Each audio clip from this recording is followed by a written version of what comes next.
Social media पर जैन समाज के सबसे लोकप्रिय जैन न्यूज चैनल महालक्ष्मी की ओर से 13 अप्रैल चैत्र शुक्ल द्वादशी को आपके पास सुबह 8 बजे सादर जय जिनेंद्र के साथ। कल है हमारे 24वें तीर्थंकर 2621 और हमारी कथा चल रही है महावीर स्वामी की। चंदनबाला आहार करवा चुकी है। तप करते करते केवल ज्ञान की प्राप्ति होती है और केवल ज्ञान की प्राप्ति से पहले उपसर्ग करता है शमशान के अंदर, तो भी सब जीत।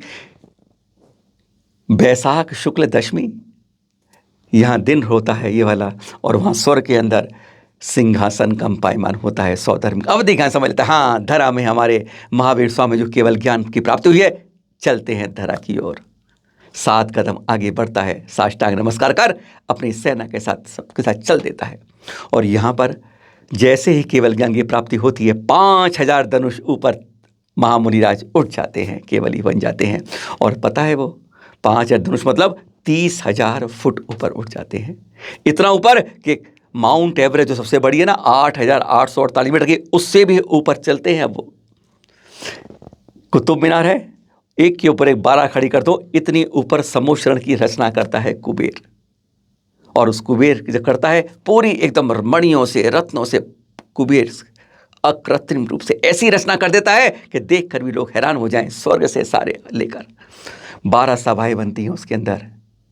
पहले में गणधर मुनिराज बैठते हैं, दूसरे के अंदर कल्पवासी देवियाँ, तीसरे में आरिकाएँ स्त्रियाँ, इस तरह से सारे बैठते हैं। भवनवासी व्यंतर ज्योतिष देवियाँ, फिर भवनवासी व्यंतर ज्योतिष देव, कल्पवासी देव, चक्रवर्ती मनुष्य और त्रियंच 12 सभाओं में अलग अलग अपने आप बैठ जाते हैं।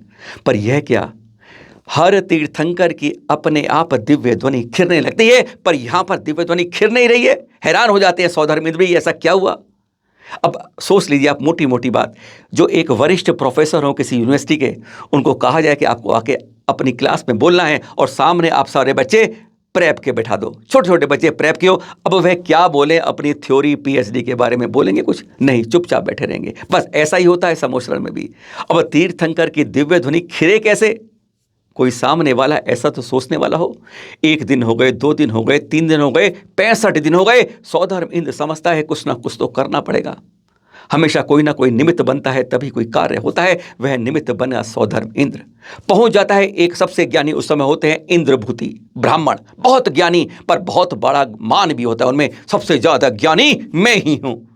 एक छोटे विप्र ब्राह्मण का रूप बन के इंद्र उसके पास पहुंचते हैं, कहते हैं मेरे गुरु इस समय मौन बैठे हैं, मुझे एक सवाल का जवाब चाहिए, आप दे दोगे। तो कहता है क्या होगा मैं दे दूंगा, मैं तेरी शरण में आ जाऊंगा, 500 तेरे शिष्य हैं, एक और बन जाऊंगा।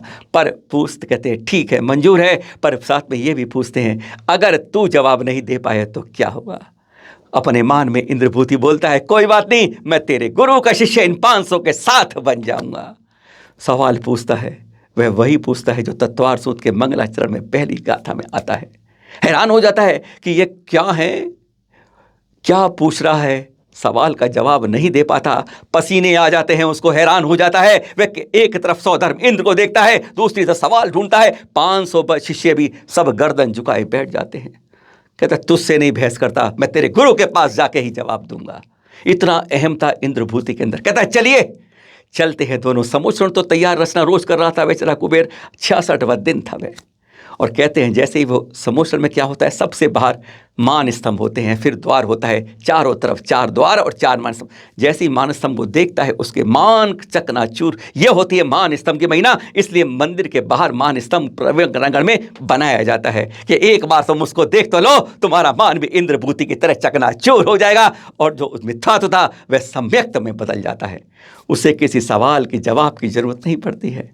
और हमारे सम्मोषण के अंदर हमारे तीर्थंकर की वाणी खिड़ जाती है। वह 66वां दिन होता है, श्रावण कृष्ण एकम का दिन होता है, वह पावन दिन जिसको हम आज भी मनाते हैं।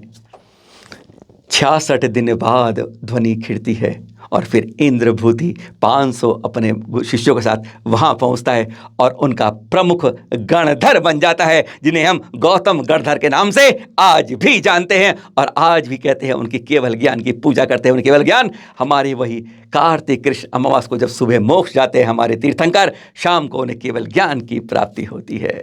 कल जारी रखेंगे। सादर जय जिनेंद्र।